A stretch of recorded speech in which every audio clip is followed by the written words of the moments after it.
Hi, everyone, and welcome back to In the Vet's Office. I am your host, Dr. Josie, and today we are joined by Justin Anderson.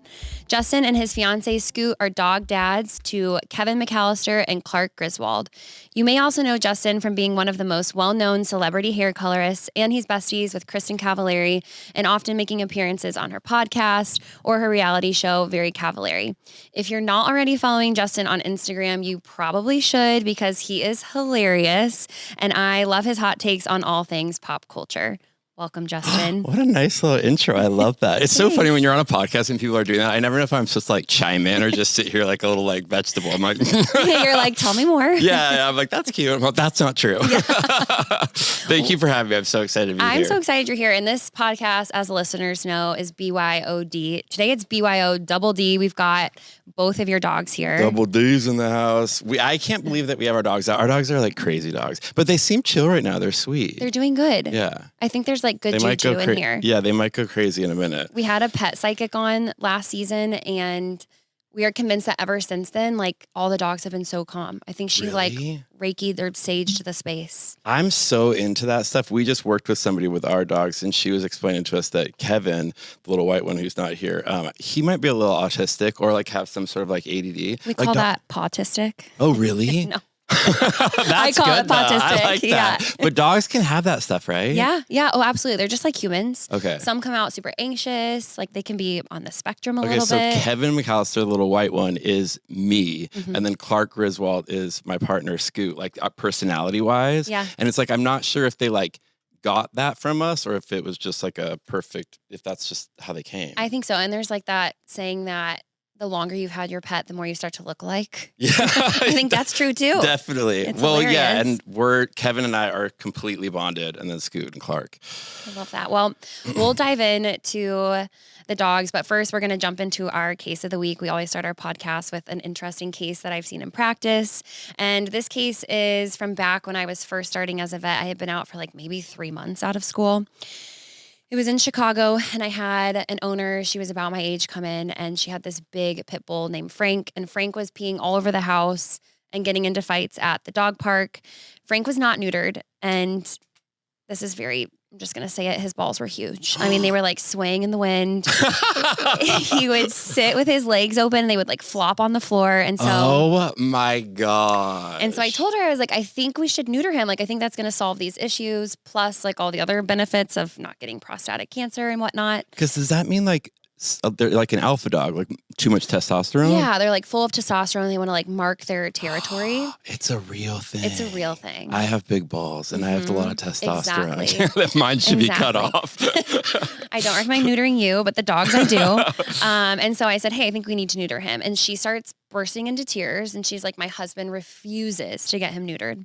Oh, they loved his balls. Refused. And so I have found that all of the pushback that I get with neutering, it's almost always neutering, not ever spaying the girl dogs, is coming from the male owners. Oh my gosh, and that makes so much sense. Just want to go on record that, guys, if your dogs don't have their balls, that doesn't make you any less of a man. Yeah. Just want to say that.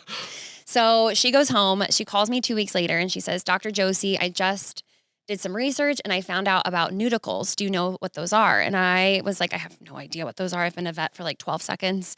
And so I get onto Google and they are silicone implants, dog ball implants. No. Yes. And she said the only way my husband will agree to neuter our dog is if we put neuticles in.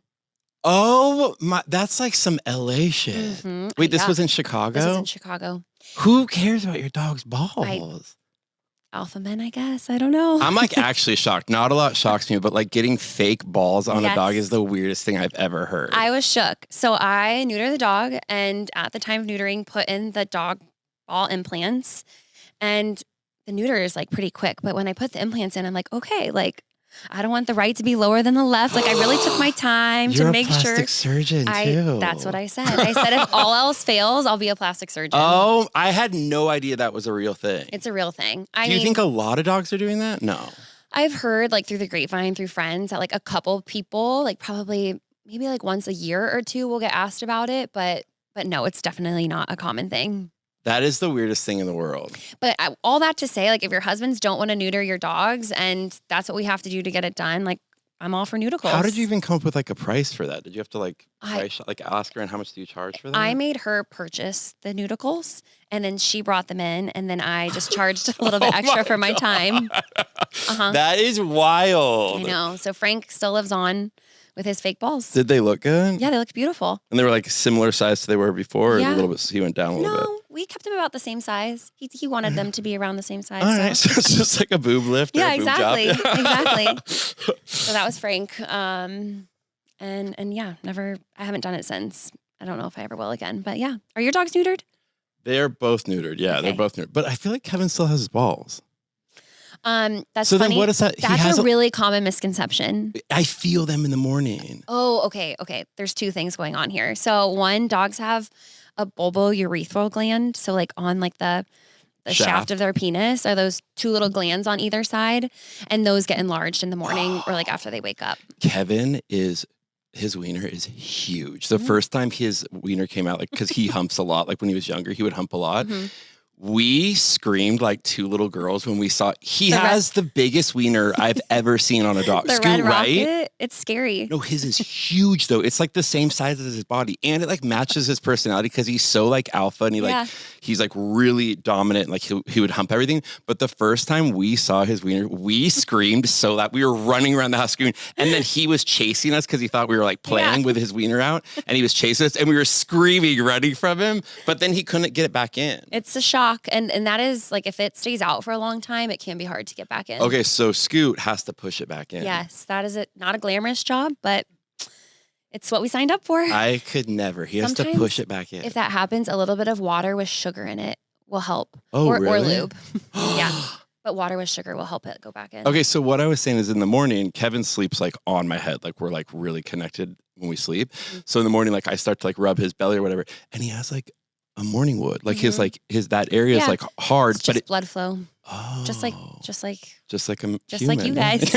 Okay, makes sense. And then the other thing that people ask me is when we take the testicles out, like the little scrotum is still there. My husband calls it the coin purse. I'm not sure why, like the coin pouch. But the scrotum is still there. And so like they still have that like little sack. And a lot of owners will be like, what the heck? You didn't neuter my dog. And I'm like, I did. They just have a little coin pouch. Okay, because I literally thought that maybe they made a mistake and they didn't take his balls. Nope, okay, so it just like fills up with like fluid. That pouch is still there. It is still there, and it will shrink with time. Like as the testosterone like slowly goes out of their system, like by the time they're 10, 11, 12, their like little scrotal pouch will be gone. Wait, can I ask you a question? I'm not that smart about dogs, but like, why do you have to neuter male dogs?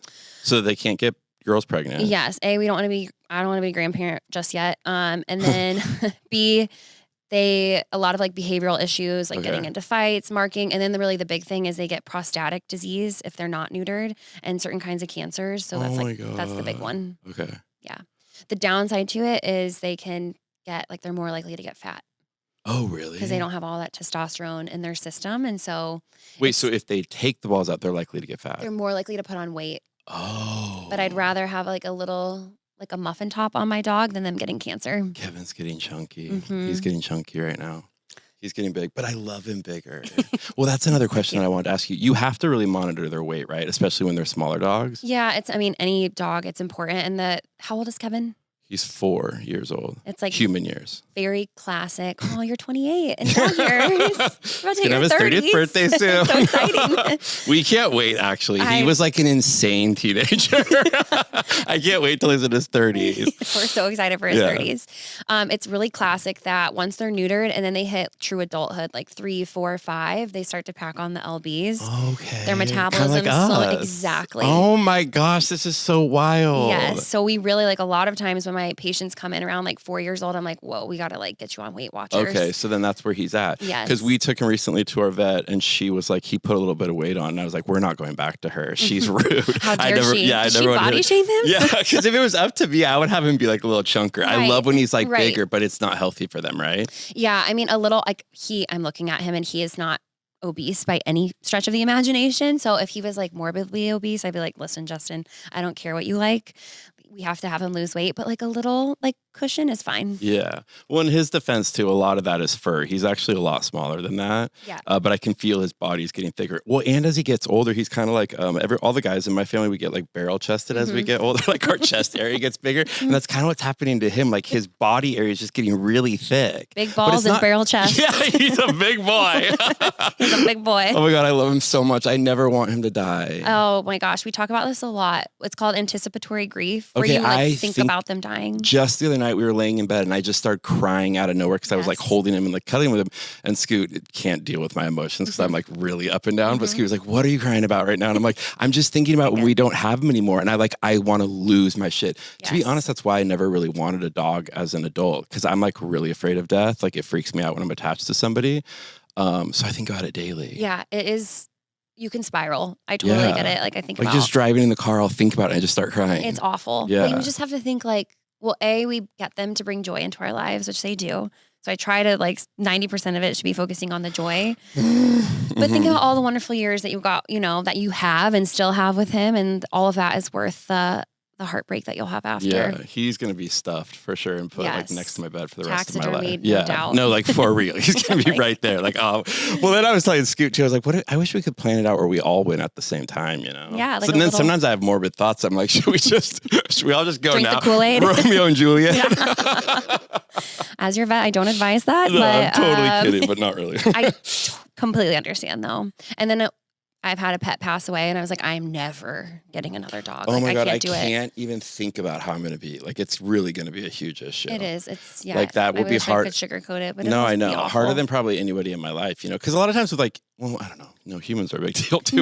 No, I have clients all the time say to me when their pets pass away, I didn't cry this much when my mom died. Right. I didn't cry this much when my grandma died. But your mom and your grandma aren't getting into bed sleeping with you every single night. That's the thing. We're so attached. Yes. I mean, even him, he literally sleeps kind of wrapped around my head, and he'll put his mouth right by my ear. And so I sleep to the sound of his little breathing in my ear. And the thought of that not being there, oh my God, I'll start sobbing right now. But I also have to stop. I saw something on social media recently where they were talking about they're trying to work on these things that prolong dogs' lives. Do you think that's kind of gross and weird? Or do you think they should do that? The NAD stuff were you reading about? Yeah, they're saying no, I don't think it's, if we have modern science for us, why can't dogs? Absolutely. And we already know our dogs are living a lot longer than they were even in the 80s and 90s. Because of diet and stuff? I think food, preventative care, we're taking care of their teeth, all these things that we are crazy about them. We do everything to try and keep them really healthy. So when I first came out of practice, I lived in Boys Town in Chicago. And oh my God, Boys Town is fun. The best. It's the best gay area in America. Yeah. I love it. Take me back there. Shout out to all the gays in Boys Town. I love you. And I was convinced that in my next life, I needed to come back as a pet to double dog dads. Oh, there's nothing better. I totally understand why. Our dogs live the life. It's so funny because they've never been alone. If we go to dinner for 2 hours, they have a babysitter, or they're with Coco, our neighbor, who's their second mom. They are so well taken care of. I would want to be a gay guy's dog for sure. Have you had pets growing up? Have you always loved animals? So we always had pets growing up. We always had golden retrievers, so big dogs. Mm-hmm. I feel that's such the Mormon dog. I'm from a big Mormon family, so we always had golden very retrievers. Blonde. Yeah, exactly. Everyone was blonde. It was just our thing, whatever. But as we got older, I love little dogs. I want the gayest dogs in the world. I secretly want those Shih Tzus, and I want to put bows in their hair and have them blown out and stuff. Yes. But Scoot was absolutely not. So I've always loved dogs, but these are my first ones as an adult. I have always had big dogs, and I now have Biggie, who the audience knows he's a terror, but he's small, and I don't think I'm ever going back to big dogs. No, I love them. No, I love it. Just holding them, how you can cuddle them. I need a little bit of girth on their body, like Kevin. I like how he's got that little thick body, and the same thing with Clark. I couldn't do a Chihuahua. I'm a real cuddler. I hold them tight and stuff. Yeah, you want them but thick. I know how to do it too. Sometimes they say, I read this thing the other day on Instagram. I'm on Instagram too much, but they were saying a study came out that said that dogs don't like to be held or cuddled. And I'm like, you need to calm down. Because our dogs like climb into our arms and want us to hold them. But I feel like you have to train them to want to do that. Because sometimes if you hold the dog and they don't want it and you hold on to them and they start to freak out and you don't let go, that would like create like it feels unsafe to them, right? For sure. They feel trapped. So from a young, because I like read all this stuff, but from when they were really little puppies, like you hold them very gentle. If they start to squirm, you let them go, you know, so that they know that it's like a safe space, right? Like you're not trying to like. Exactly. Right? Yeah. And these specifically, Kevin's a Cavachon, right? Yeah. So Cavaliers were bred to be lap dogs for the queen, I think. He's so royal. He's so royal. And so this and then Bichons, they say that they're like a Velcro dog. Correct. Like they're like Kevin is attached. If I even shut the bathroom to like our little toilet area, like he'll just sit there. Like he's like sniffing under the door. Like he has to be with us. Like maybe borderline separation anxiety. Bad. Okay. Like really bad. Okay. Yeah. So yeah, I mean, these dogs specifically are like made to be loved and cuddled on. Like my German Shepherd at home is like, hell no, get away from me, lady. Like pet me on my head, but like I don't need you to squeeze my like face and tell me how much you love me. So all dogs are kind of different. So you don't get to do that with them? I mean, I still force them into it sometimes, but not as much. Like my little dog gets all my affection. We had one dog when I was a kid that was like a rescue dog, still like a golden retriever mix. But it was a rescue dog and really didn't like people being too close to it. So it would like growl and stuff. And I got bit so hard in the face because I was like squeezing him so hard as a kid. They'll let you know. Yeah, they'll let you know. Like it's one of the things that we learn in vet school is like reading their body language. Like when we're doing, like I'm in their mouth and I'm looking at their eyes, like if they're licking their lips, if they're yawning, like those are signs of like, hey, I'm stressed. Really? So if I like notice them doing that, I'll like slowly back away or like get a muzzle if I have to because like, well, it's interesting because they're little humans, you know, and I feel like doing hair for so many years and I was with people in the chair, you have to like read people's body language. You have to see what people are comfortable with, you know? And it's the same thing with dogs for sure. How do you and Scoot separate like the roles in the house? Like is one more of the caretaker?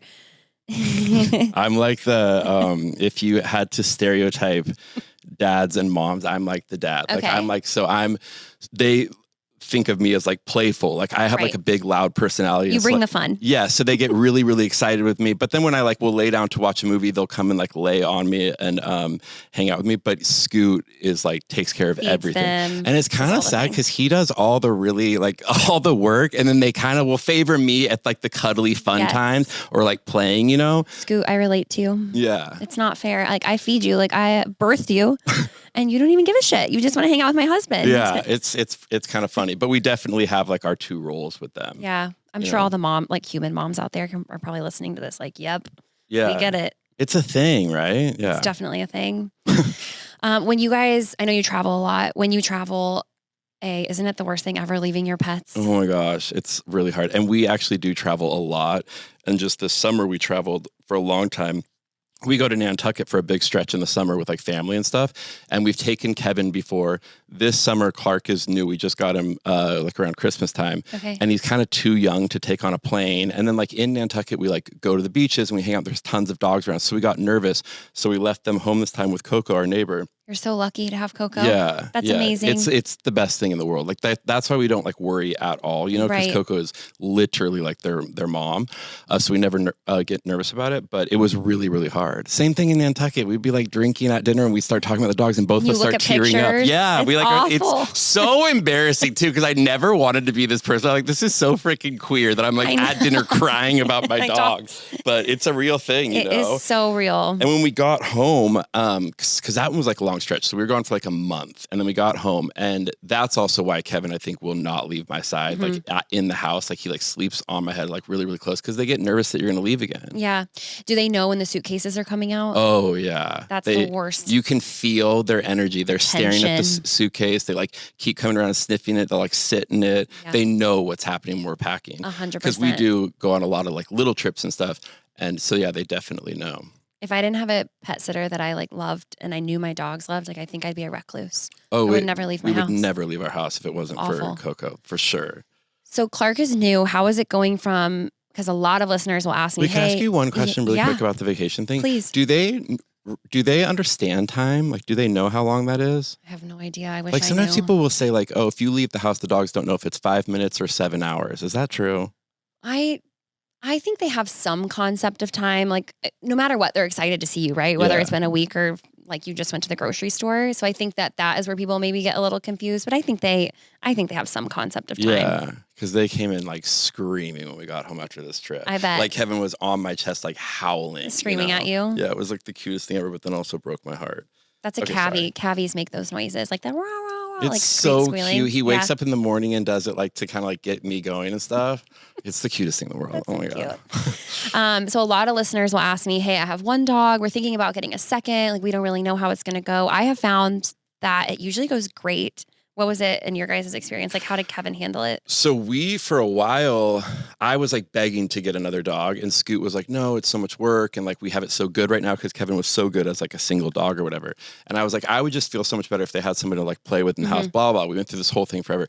Then we got Clark, and we literally just the other night were like, we want to get another one. Like, we were so nervous about it, but it made it so much easier because they're like little buddies, and like, I feel like Kevin really loves attention from animals or people, like whatever. So having like another little buddy in the house has made it so good for him. It makes me feel better too. Like when I leave them, I'm like, oh, they're not alone. Like they have a buddy or a friend. Sure. So also, I'm so like codependent, like such a people pleaser. So like with Kevin, like let's say we were cooking in the kitchen or if we were like doing laundry or something, I feel bad when he's bored. Like I feel really bad. Yeah. Like I get like, I'm like, oh my God, he's bored. Like I feel, and Scoot's like, he's a dog. He can sit there like that, you know? We actually both kind of like that. Like we feel bad, but now we're not worried at all because they're like buddies. They chase each other around the house. Yeah. We were really nervous because like I was saying, like Kevin has like a really dominating like personality. I was really afraid that he was gonna like try to eat Clark or something, but they're like best friends. And I think he like knows that it's a puppy and like it's his brother. That makes a huge difference. They're protective of each other, but like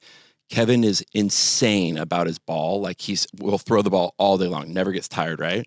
And so I was so nervous. I'm like, if Clark takes the ball, Kevin's going to lose his mind. He's totally fine with it. It's like the weirdest thing to me. He doesn't try to attack him if he takes the ball or anything. It's usually having that adult dog and then a puppy coming in 9 times out of 10 goes great because Clark kind of learns the ropes. Kevin shows him like, this is my ball.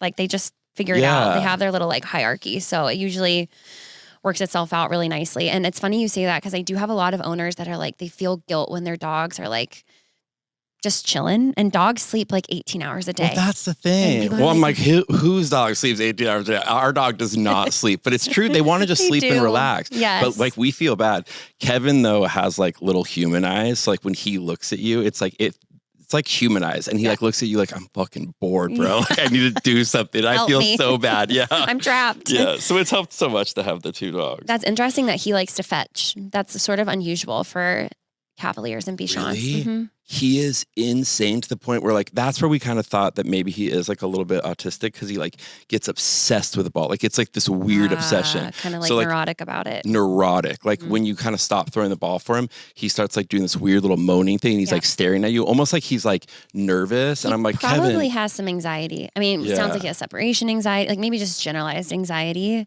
which is, I have anxiety. Who doesn't, right? And we all come out a little anxious. So that might be what you're seeing. Oh, that breaks my heart. It's okay. Can you take medication for that? They can take medication for that. We'll talk about it. I saw a clip where you talked about trazodone in dogs. I took one of their trazodones one time because I thought it would be way less. I thought it'd be less of a dose. No. Oh, yeah. And so when you said that, I was like, that makes perfect sense. Because like I could take anything. I'm like built like a street dog. I could like eat anything. My stomach never hurts. I could steal. Yeah. I could like take anything. I could drink so much and never get too drunk. Remember? I took one of his trazodones. I was like on another planet. Night. No. For all of you listening, humans can listen to your doctor. Don't take trazodone unless they prescribe it for you. But the dog dose is like exponentially more than humans. I thought it would be way less because of their little body. You would think, but they metabolize it differently. Yeah. So if you take your dog's dose, like you are lights out. No one's home. Wow. That made so much sense to me. That was a trip. A lot of people will take it to like sleep on long haul flights and stuff. That's what I did. Yes. So we took it on Scoot. Where were we flying to last summer? Oh, to Greece. And we took it. And normally like a sleeping pill would take a while for me. I had like ordered food on the plane. And I was like, wait, I'm going to eat my food and then go to bed or whatever. I took it within 5 minutes. I was like crashed out. You can't keep your eyes open. And I actually started getting really bad anxiety because I'm like, what is going on? Like, because it came on so intense. this is an embarrassing story. He's a drug addict. I really don't take anything except for like a sleeping pill on a flight or whatever. No. I mean, it's prescribed for humans. It's yeah, okay. I mean, we didn't have it on that flight. And so I had taken trazodone years ago. What am I going into this story for? Okay. When I was like in a depressive state after a big breakup in my 20s. So this doctor prescribed me trazodone because I couldn't sleep. And it was like a game changer. Put me back on like a good sleeping cycle. Yeah. So then all these years later, they prescribed the dog trazodone. I'm like, oh, I could take one of those. Yeah. Because I know that drug or whatever. And I took it. And now we know I'm not. You needed Dr. Josie in your life before that. Do you ever groom your own dogs, being that you are a hair stylist, colorist? We almost got to the point Scoot does, and Scoot's actually really good at it. Okay. Yeah, because he has like a really good eye for it. Have you ever used any of your products? I know you sold your company, but I know you had hair products. Have you ever used them? Yeah, we did use them on the dogs, and they were great. And for a while, I thought about like creating a line for dogs, something really, really healthy because there's such a market for it. Maybe we should collaborate. That would be fun. Oh my gosh. Look at this. Creating a business idea on the podcast. That would be really good. A lot of people will dye, especially in Boys Town. They have like rainbow colored tails and like a lot of like dogs coming in with their hair or fur dyed. And the big thing is like you want to use animal safe tested products. Yeah, stuff that's safe. And then fragrance. So I'm like a huge fragrance person. Like I love smells and I want them to smell like me. Amazing. I want to have like a Santel smell, like a Le Labo, you know? Yes, exactly. But are perfumes scary for dogs? No, I think you just have to be like mindful of what you're putting on them. I will say like a lot of the dog shampoos though don't smell very good. They don't. And they smell like cheap and cheesy. Yeah, I don't like that stuff. I want them to smell like they're masculine, you know? They gotta have like a good smell. Barrel chested. Yeah. Perfume. I did see you post the other day about how you liked shaggy dogs better than like the perfectly groomed. And it's funny you say that. I bet you got a lot of flack for that. I got a lot. It really started a debate. But I'm here to say that I think shaggy dogs are so cute and I kind of prefer it too, as long as they're not matted. Yeah. Which is like a big difference. I like when they're kind of shaggy. I don't like them as like perfectly coiffed. Right. So I did get a little bit of heat for that because there were a bunch of people coming in and they should, rightfully so. Sometimes I don't like when people chime in. I'm like, calm down. It's just Instagram. We can say whatever we want, like whatever. But some people came in because I used the word dreaded, which is so bad. Because, okay, so we took Kevin to Nantucket a few summers ago. And it was the first time he ever went in the ocean. He's such a good swimmer, by the way. He like swims way out, like He's defying all things Cavachon. Really? Yes. He's like an Olympic swimmer. He's like Michael Phelps. Seen a Bichon or Cavalier go swimming. Amazing. That's what people were saying on the beach. They're like, I've never seen a dog like that go in the water. Like he was obsessed. Like he would swim, but his hair was longer at the time. We came home and we didn't know. You know, this is a new thing for us. It was his first time on the beach. Where his hair was so matted, so we took him in, and they were so pissed at us. They had to shave him all the way down. Right. So it's really bad. And it can hurt the dog. When they come home, when they're like shaved, I call them like a naked mole rat. It's so sad. They like know. Oh, he was so embarrassed. He was mortified. Yes. He like wouldn't even look at me. He knew what he looked like. Yes. But also it's really sad because they were saying that the dreads can hurt them because it like pulls on their skin. Yeah. If they're really matted, like I tell all doodle owners, plan for every 6 to 8 weeks. Like they have to get groomed, and if they don't, like those mats can like cut off blood circulation to their skin, so it can hurt. So right after he gets groomed and he comes home, I can't really even look at him. He looks like what was that guy's name? Ron Spector, whatever, the music guy who got in trouble.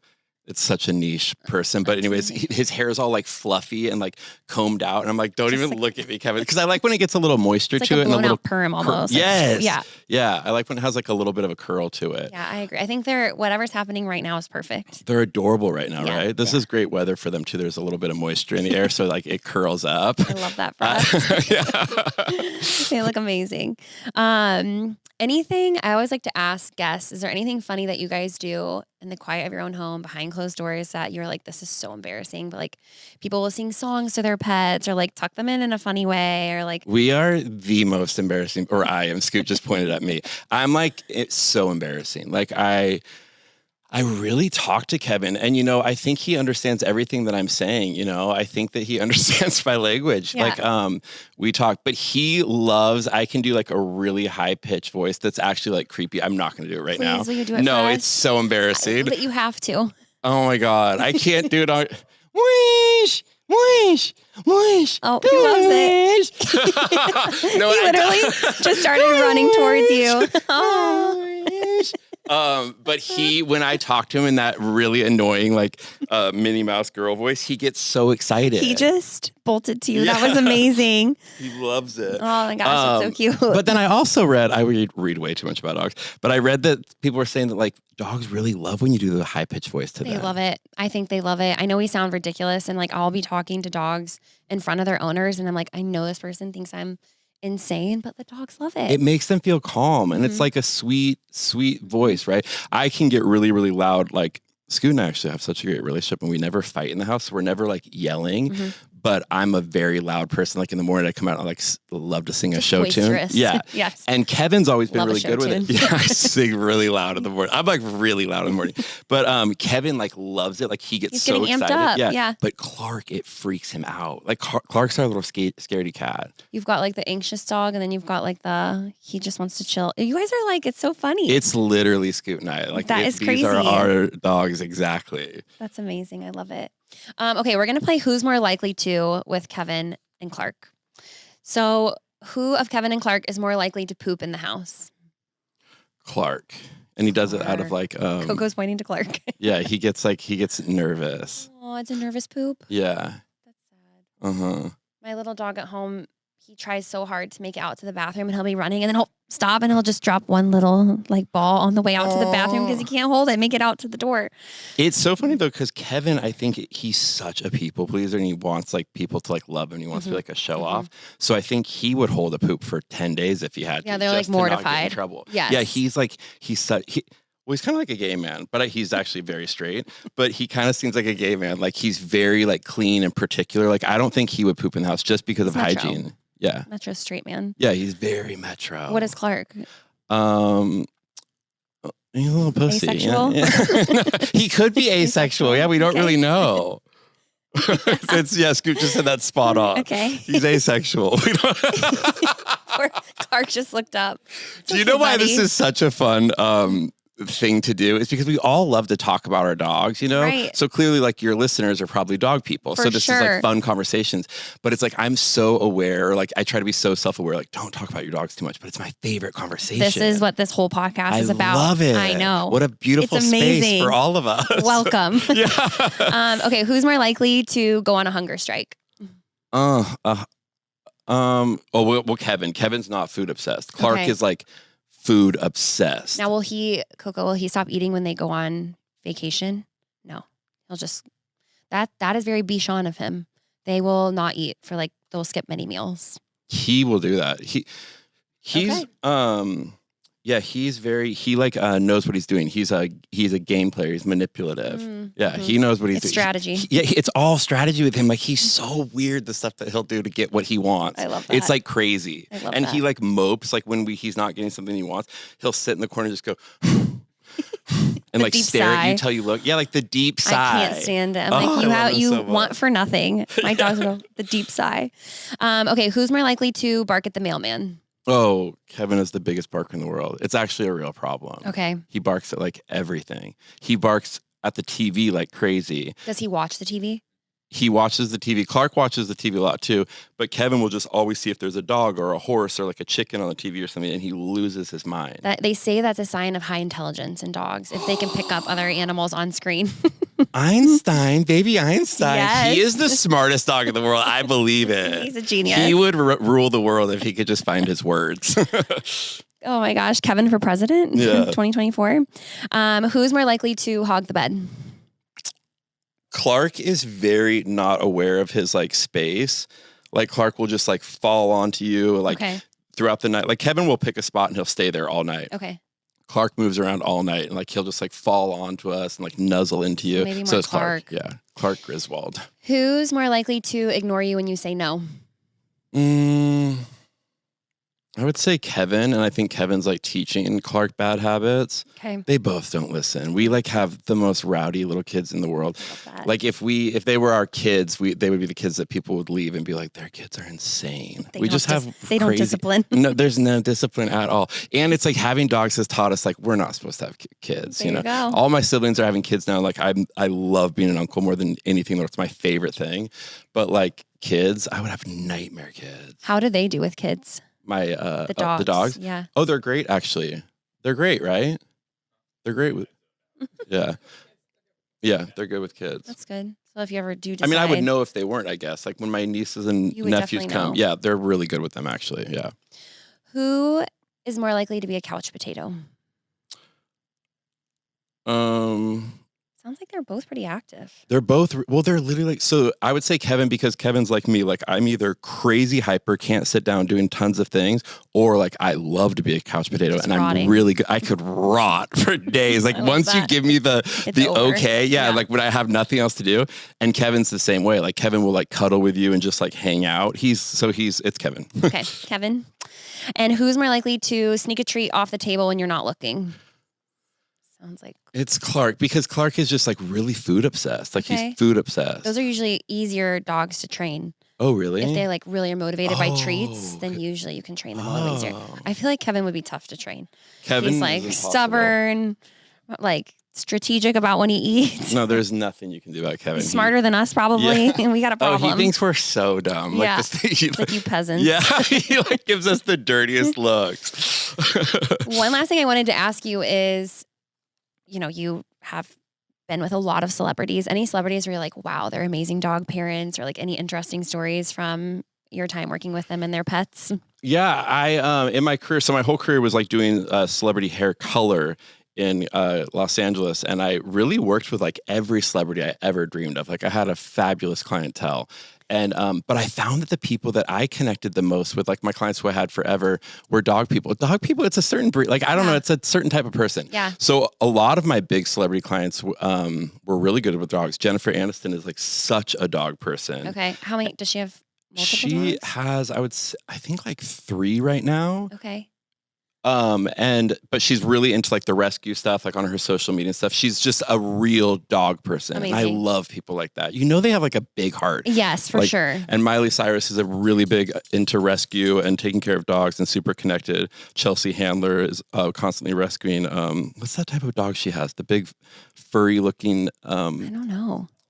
No, it's I don't know. I haven't seen them. Anyway, she has like one type of dog she loves to rescue. Do you still do hair color here for celebrities? I don't. So I did the hair color forever. And then I had my product line, and then I moved here and wanted to totally change it up. And I don't do hair. Okay. And I think maybe at some point I'd love to go back to hair and just do it like in a fun way. Mm-hmm. I don't want to go back to doing it for money. I'm kind of in a place where my life right now where like money's not my driving factor. I want to figure out what I really want to do that like makes me happy and like I enjoy. Right. And when I was doing hair, I just take it so seriously. Like I was so busy. I was working 7 days a week. I was going to people's homes for house calls like every night of the week and stuff because they needed privacy and stuff. And I'm not good with like setting boundaries for myself. So I don't want to go back to that kind of lifestyle that I used to have, working around the clock and everything. But I do miss it. I felt a little burnt out. Oh, I felt so burnt out. I was really good at it. I was really talented. I did beautiful hair color, but then also like, I just love connecting with people. Mm-hmm. So that's the thing that I miss the most is like when they're sitting in the chair, like I loved connecting with my clients. They were all such good friends of mine. Like all of my celebrity clients, like I still keep in touch with them because like I loved the conversations that we would have. So I miss that part of it, like the human connection part. Maybe you should start a podcast. I had one when I was doing hair. It was called In the Chair. And so I would be doing their hair and we'd both be mic'd up and just have fun conversations. That's amazing. And it was so fun. But then I moved to Nashville, did Kristen's reality show, and I had plans of going back to LA, but then the pandemic happened and I just stopped going back to LA.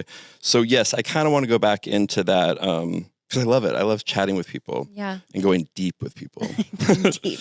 Well, I am so glad that you moved to Nashville and I've loved meeting Kevin and Clark. Before you go, we're going to take a quick break and then we're going to jump into Paw and Order. Okay. All right, we are back. And for this week's Paw and Order, we are going to talk about 3 things where as a veterinarian, I would never do with my own pets. Number 1, I would not use Google or PetMD to try and diagnose my pet. This is a recipe to spiral. And guys, like I'm the first one to get it. My eye will twitch for 4 seconds and I'll be like, I have a brain tumor and I'm going to die. Oh, no, it's the exact same way. Yeah, it's bad. And so I understand, but when it comes to your animals, try not to do that. I had an owner come in last week. Her dog was tilting its head. She was in hysterics, had read online that this can be because of a brain tumor, and he just had an ear infection. We treated it and he was back to normal the next day. So spare yourself the the trauma and stay off the internet. Yeah. Oh my God, that would freak me out. When we first got Kevin, he went outside and I think he stepped on a wasp or a bee or something. Mm-hmm. And he came in and his face was so swollen and like Yes. he was freaked out. Like we were hysterical. Yeah. Like, I mean, just like two hysterical gay men freaking out about like our baby. And it was like 10 o'clock at night. And we were like trying to get in touch with like a veterinarian. That was a nightmare of a night. Like we were both a mess, like trying to keep it together.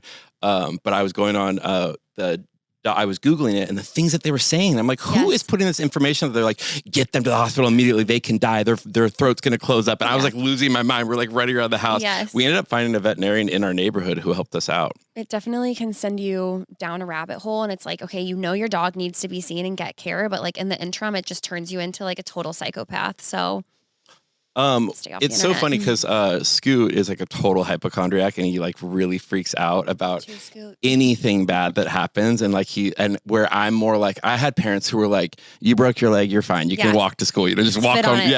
Just hop to school or whatever. Yeah. So I'm kind of the same way, but I always say to Scoot, I'm like, Scoot, these are dogs. Like they're supposed to be out in the world. Like they could eat like garbage off the street and their stomachs would handle it or whatever. You know, I think they're pretty resilient, right? Dogs. Are very resilient. Yeah. I mean, you think about like their ancestors were like wolves hunting in the wilderness. Granted, as Kevin sits in his little carrier with his perfectly groomed hair. No, they are resilient and we tend to make a much bigger deal than out of like than what's actually going on. I mean, it is good to like worry though. You don't want to just like let your dog do any, like I get it but like it's a good reminder to us. Like these dogs are built to like, take a breath. Ask your vet always if you have questions, ask your vet, but like we don't need to go down too dark of a rabbit Is your hole. husband pretty chill about everything? Like he's so chill. Okay, so then it's a good balance. That's like Scoot and I. Like I like talk Scoot off of the ledge all the time with that kind of stuff. Yep. Luckily, you're the yin to our yang. Okay, number 2, I would not let my dog drink out of communal dog bowls. Justin and I both live in Nashville. We know that like in 12 South and Germantown, like a lot of restaurants and stores will have dog bowls out. And I do love that. I think if you're in a pinch, like, of course, let your dog drink out of them, but they can get GI parasites and other viruses from contaminated water. So I try not to let them drink out of that. And then they make these like they're not very aesthetically pleasing, but they make these little like plastic collapsible bowls that you can attach to their leash. Oh, yeah. So then you have them out and about and you can fill those up with water. So I would avoid the communal dog bowls as best as you can. Yeah, they drink like triple filtered water. Yes, I would expect nothing less. And if we're traveling, that's Fiji bottled only. water. I was like, what? A communal dog bowl? Never.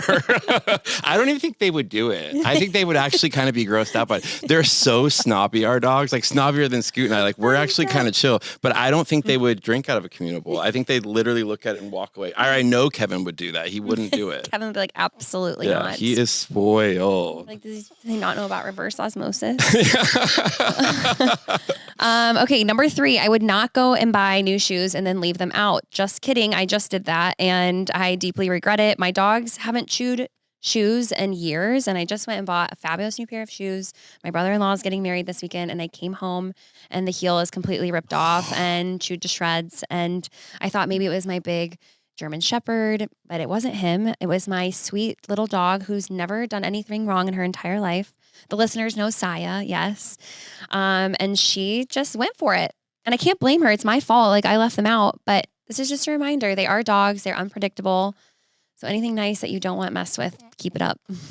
Our dogs respect the shoes, thank God. Do they? Yeah. You're very lucky. We're very lucky with that. They like actually really respect shoes. They don't chew on them. Is there anything that they like to go for? Well, Kevin had like a little weird thing when he was like a younger puppy. Like he chewed on the side of our cabinet in the kitchen. Yeah. But now it's like so cute. Like I love it. I don't want that. We never painted it over. I'm like, no, that's so cute. I like love it. You're gonna move and like take the cabinet with you. Because it's so cute. It's like these little like tiny little bite marks in there. So he did that, and then I think Clark would if he was like left unattended. Do you crate him when you leave? He's never alone. He always goes. When I tell you that I've never been alone, they really haven't. Double dog dads. Like, please let me come back as one of your dogs. Like every time we go anywhere, it's over at Coco's house, you know. Amazing. So they've never, but Coco, we do the crate training when they like take naps and stuff. Yeah, that's good. But they've never been at our house by themselves. I had a dog that would rip each individual button off the remote control. Yeah, I don't know why, but she would do that. Yeah. Oh my gosh. And I just kept getting remotes, and she just kept. You think I would have learned my lesson? Keep them up, but no.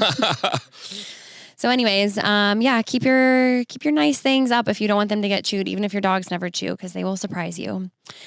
Anyways, that is our episode for the week. Thank you so much for coming on. Oh my God, this was so fun. I loved having you. If you guys don't follow Justin, you should. His handle is at Justin Anderson on Instagram.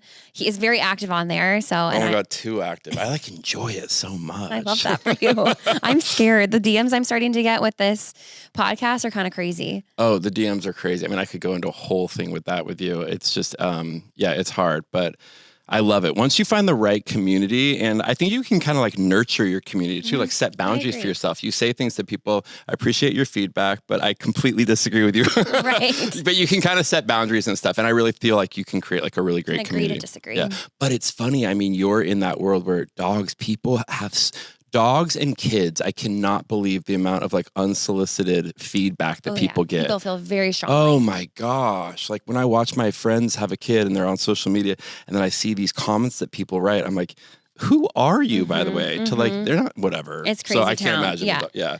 All that to say, if you do have questions, you can feel free to DM me. I do welcome them. It's just been an adjustment, I would say. And then please rate, review, and subscribe anywhere you listen to your podcasts. And then send in your questions, because we are still doing our Q&As every week. So tap the link in my bio and feel free to record. And we'll see you next week. Thanks, guys. Bye.